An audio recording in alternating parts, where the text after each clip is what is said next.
Okay guys, papakita ko sa inyo kung paano namin pinakikintaban ang mga jars and pot hanggang 3 beses. Tapos, meron pa kaming isang brand na ina-apply. Kapag natuyo siya, nilalagyan pa namin siya ng pinakamahal na glossy na ina-apply namin dito. Kasi para talagang matibay yung pagkakintab. So, kailangan namin pagandahin mabuti para pag binili ng customers, diba, syempre, magugustuhan nila kasi sobrang glossy ng paso or ng jars. Kaya talagang quality yung jars na ginagawa namin. Hand-painted na, makintab pa siya. Diba?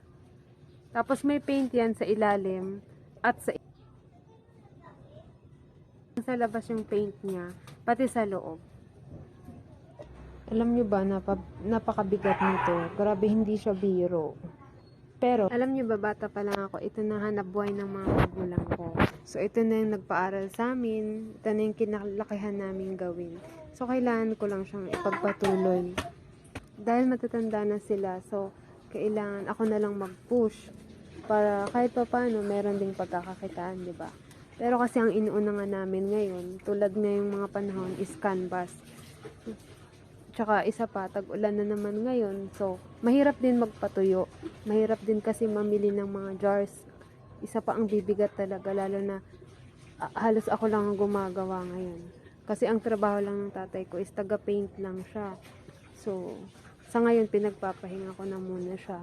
So, lahat ako na muna gumagawa. So, puro canvas muna kami. And then, yung painting sa mga jars and pots, medyo singit-singit lang siya. Sana mag-enjoy kayo at maghandahan sa aming mga gawa. Talagang quality and unique yan. Mga original design ng aking ama. Original design namin yan. Thank you!